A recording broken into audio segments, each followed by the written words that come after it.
السلام علیکم ورحمۃ اللہ وبرکاتہ۔ الحمدللہ رب العالمین والصلاة والسلام علی سید المرسلین، اما بعد، الصلاة والسلام علیک یا رسول اللہ، الصلاة والسلام علیک یا حبیب اللہ صلی اللہ تعالی علیہ وسلم۔ آج کی ویڈیو میں مسجد کے آداب، اس کے احکام آپ کے سامنے پیش کیے جائیں گے۔ مسجد میں جائیں تو مسجد کے ادب و احترام کا خیال رکھیں، سیدھا قدم مسجد میں رکھیں، دعا پڑھیں، نکلیں تو الٹا قدم مسجد میں رکھیں اور اس کے بعد نکلنے کے بعد کی دعا پڑھیں۔ اگر کوئی پریشانی نہ ہو، کوئی تکلیف نہ ہو تو مسجد کی در و دیوار سے ٹیک لگانے سے پرہیز کریں۔ اسی طرح سے مسجد میں یا گھر میں کسی بھی مقام پر قبلے کی طرف پاؤں ہرگز نہ پھیلائیں۔ لوگ گھروں میں سوتے ہیں تو جو لوگ نماز وغیرہ سے دور رہتے ہیں وہ اس کا قطعاً خیال بھی نہیں کرتے کہ ان کا پیر کس جانب ہے، تو سمت قبلہ پیر پھیلا کر سونا یہ بہت محرومی کا سبب ہے۔ اسی طرح سے پاخانہ پیشاب کرتے وقت بھی اس کا لحاظ کیا جائے کہ قبلے کی جانب نہ چہرہ ہو نہ پیٹھ ہو۔ بچے کو سلائیں یا پاخانہ پیشاب کے لیے بٹھائیں تو گھر کے بڑوں کی ذمہ داری ہے کہ اس کا لحاظ رکھا جائے کہ سمت قبلہ پاخانہ پیشاب کرتے وقت نہ اس کا چہرہ نہ اس کی پیٹھ ہو، اور نہ ہی سوتے وقت اس کا پیر قبلے کی جانب نہ کیا جائے۔ اگر کوئی کرے گا تو برائی اس پر آئے گی۔ بچہ ابھی اس کا مکلف نہیں ہے، اس کو اتنی ابھی سمجھ نہیں ہے۔ اسی طرح مسجد میں اپنی نماز کی جگہ مخصوص کر لینا یہ بھی مکروہ ہے، یہ بھی ناپسندیدہ ہے۔ ایسا نہیں کہ ہم یہیں کھڑے رہیں گے فین کے نیچے یا کسی مخصوص حصے پر، اس کی اجازت نہیں ہے۔ اگر کوئی ایسا کرتا ہے تو اس کی نماز، اس کی یہ حرکت مکروہ تنزیہی ہے۔ جو پہلے آئے گا، جسے جہاں جگہ ملے گی وہ وہاں کھڑا ہو سکتا ہے، وہاں نماز پڑھ سکتا ہے، اس کو ہٹایا نہیں جا سکتا۔ اسی طرح مسجد کے چھت کا بھی مسجد جیسا ہی احترام ہے، یعنی جماعت خانہ جو گراؤنڈ فلور ہے جہاں نماز ہوتی ہے، اس کے اوپر جو پہلا، دوسرا، تیسرا، چوتھا منزلہ ہو، ان سب کا احترام ویسے ہی ہوگا جیسا کہ نچلے منزلے کا گراؤنڈ فلور کے جماعت خانے کا احترام ہے۔ وہاں آپ چپل وغیرہ پہن کے نہیں جا سکتے ہیں، عموماً لوگ اس کا خیال نہیں کرتے ہیں۔ اور یہ بھی یاد رکھیں، جو حکم مسجد کا ہے وہی حکم صحن کا ہے۔ وہ 2-3 صف کا جو صحن ہوتا ہے شروع میں، وہ مسجد سے خارج نہیں ہے، وہ بھی مسجد میں داخل ہے۔ اس کا بھی احترام ویسے ہی ہوگا جیسا اندرون مسجد کا ہوتا ہے، جیسا جماعت خانے کا ہوتا ہے۔ مسجد کو راستہ بنانا یہ ناجائز ہے، اور اگر معاذ اللہ اس کی عادت کرے تو وہ فاسق ہے۔ اور یاد رکھیں، کوئی فاسق معاذ اللہ گناہ صغیرہ کی بنیاد پہ نہیں ہوتا بلکہ گناہ کبیرہ کی بنیاد پر ہوتا ہے۔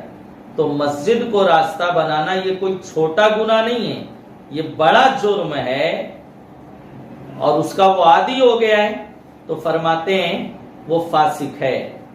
اور اگر کوئی اس نیت سے مسجد میں گیا، کبھی کبھی ایسا ہوتا ہے کہ مسجد سے دوسرا راستہ، ایک راستے سے ہم انٹری کرتے ہیں، دوسرا راستہ وہ مین روڈ پہ نکلتا ہے، ابھی گھوم کے جائیں گے تو کافی ٹائم لگے گا، یہ بہت شارٹ ہے، تو اب اس کو راستہ بنا رہا ہے۔ اب اس نیت سے گیا تھا، بیچ میں پہنچا تو اسے یاد آیا، تو فرماتے ہیں اسے چاہیے کہ اگر اس کا وضو وغیرہ ہے تو وہیں کچھ نفل پڑھے، ذکر و اذکار کرے۔ اب کسی دوسرے راستے سے گزر جائے، اور اگر کوئی دوسرا راستہ نہیں ہے تو پھر جس راستے سے آیا تھا اسی راستے سے دوبارہ نکل جائے تاکہ مسجد کو راستہ بنانے کا جو وبال تھا اس سے وہ محفوظ ہو جائے۔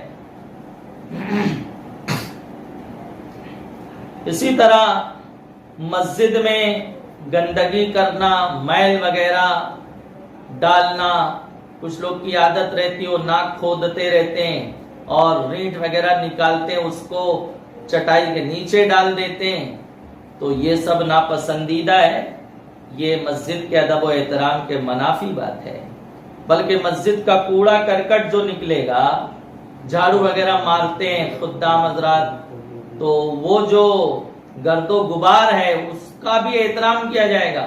اس کو آپ عام ڈسٹ بین میں نہیں ڈال سکتے، گٹر میں نہیں بہا سکتے، جہاں پورے محلے والوں کا کچرا ڈالا جاتا ہے وہاں نہیں ڈال سکتے، اس کا بھی احترام کیا جائے۔ اسی طرح وضو کے پانی کے قطرات کو مسجد میں گرانا، یہ بعض کے نزدیک مکروہ تنزیہی ہے اور بعض نے تو اس کو مکروہ تحریمی بھی قرار دیا۔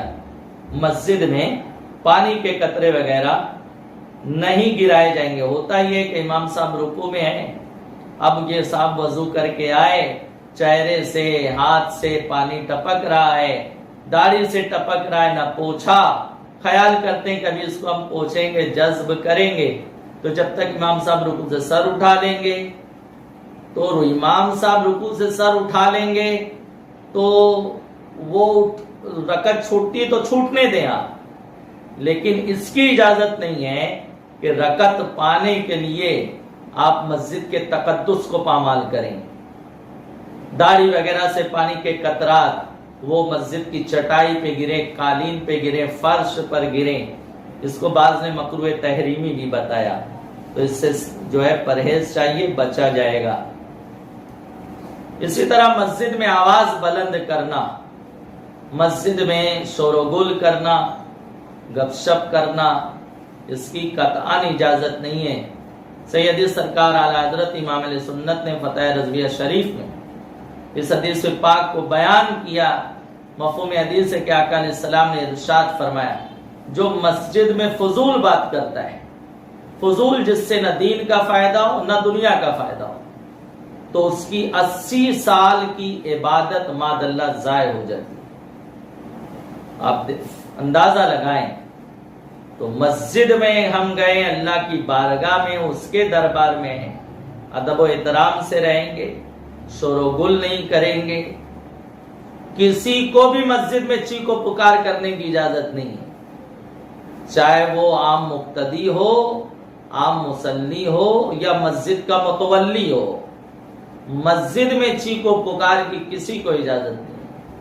بعض لوگوں کا یہ حال ہے، وہ اپنا اثر و رسوخ بتانے کے لیے مؤذن کو مسجد میں چلائیں گے، چیخو پکار کریں گے، خواہ مخواہ شور و گل کریں گے۔ وہ کام امام صاحب کا ہے، آپ کا نہیں ہے۔ صفوں کو درست کرانا اور خالی جگہ کو پر کرنا وہ امام کی ذمہ داری ہے۔ وہ اپنے محبت بھرے لہجے میں، میٹھے انداز میں جو ہے وہ اپنا کام کریں گے، کسی دوسرے کو چیخو پکار کر کے کوہرام مچا کر یہ سب کرنے کی اجازت نہیں۔ میرے عزیزوں، اسی طرح مسجد میں سوال کرنا یہ ناجائز ہے، بلکہ فرمایا مسجد میں سوال کرنا حرام ہے اور اس سائل کو دینا بھی منع ہے۔ جس نے مسجد میں سوال کیا اس کو دینا بھی منع ہے اور اس کی یہ حرکت حرام ہے۔ مسجد میں جس نے سوال کیا اس کو نہ دیا جائے تاکہ ان کی ذہن سازی ہو، ان کو ترغیب ملے کہ اگر میں مسجد میں سوال نہیں کیا ہوتا تو لوگ مجھے دیتے، اور وہ یہ مسائل اچھی طرح سے جانتے ہیں۔ اکثر ان کو لوگ ٹوکتے ہیں لیکن وہ اپنی حرکت سے باز نہیں آتے، وہ یہ سمجھتے ہیں ہم سب کے سامنے اپنی زبانی اپنا دکھڑا بیان کریں گے جبھی لوگ دیں گے۔ اللہ سب کی پریشانی دور فرمائے، سب پر کرم کی نظر فرمائے، لیکن آپ باہر یہ کر سکتے ہیں اور بغیر ضرورت کے سوال تو کسی کے لیے جائز نہیں ہے۔ اسی طرح مسجد میں بدبودار چیز کھا پی کر جانا یہ بھی جائز نہیں ہے۔ خاص طور سے حدیث شریف میں آیا لہسن اور پیاز کھا کر، یعنی کچا لہسن کچا پیاز کھا کر مسجد نہ آؤ جب تک بو دور نہ کر لو۔ تو اس میں نفس مسئلہ منہ کی بو ہے، تو ہر وہ چیز جس کے استعمال کے بعد بو پائی جاتی ہے، شیخ عبدالحق محقق دہلوی علیہ رحمہ فرماتے ہیں وہ سب اس میں شامل ہے۔ جیسے بیڑی سگریٹ پینے والوں کو تو شاید خوشبو محسوس ہوتی ہو، لیکن جو بیچارے نہیں پیتے ہیں ان کا سانس لینا دوبار ہو جاتا ہے۔ اسی طرح سے گٹکا کھانے والے، تمباکو کھانے والے، منہ میں بو باقی ہے تو اس کو دور کرنے کا حکم ہے۔ مسواک کریں، نہیں مسواک ہے پیسٹ وغیرہ کریں یا انگلی سے اچھے سے صاف کر لیں، بو کو دور کریں، اس کے بعد وہ مسجد میں تشریف لائیں، مسجد میں داخل ہوں۔ اسی طرح اپنے محلے کی مسجد میں نماز پڑھنے کی زیادہ فضیلت ہے، بلکہ کسی بستی میں کئی مساجد ہیں۔ پہلے ایسا ہوتا تھا کہ جامع مسجد ایک ہوتی تھی اور وہیں لوگ جمعہ پڑھتے تھے۔ اب ہر مسجد میں جمعہ ہوتا ہے، ہر مسجد جامع ہے، تو فرمایا کہ محلے کی مسجد میں جہاں کم لوگ رہتے ہیں اور جامع مسجد میں زیادہ بڑی جماعت ہوتی ہے، ظہر عصر میں وہاں 1000 لوگ رہتے ہیں، محلے میں ہمارے 25 لوگ رہتے ہیں، تو ہمارے لیے زیادہ ثواب محلے کی مسجد کو آباد کرنا ہے جبکہ کوئی اور عذر شرعی نہ ہو۔ اور اگر ایسا ہے کہ ہمارے بستی کی مسجد ویران ہے، کوئی نہیں آتا، تو اس بندے کو چاہیے وہ تنہا جائے، اذان کہے، اقامت کہے، نماز پڑھے۔ اس کا اکیلے نماز پڑھنا جامع مسجد کی جماعت سے افضل فرمایا، کیونکہ اس ایک بندے کے سبب سے اللہ کا گھر آباد رہے گا، وہاں سجدے ہوں گے، نماز ہوگی۔ اس لیے وہ اکیلا جائے اور محلے کی بستی میں، محلے کی مسجد میں اپنی نماز کا اہتمام کرے۔ یہ مسجد کے کچھ آداب اور اس کے احکام کے حوالے سے باتیں تھیں۔ اللہ تعالیٰ علم و عمل کی توفیق رفیق عطا فرمائے، مسجد کے تقدس اور اس کے احترام کا لحاظ رکھنے، خیال رکھنے کی توفیق عطا فرمائے۔ السلام علیکم۔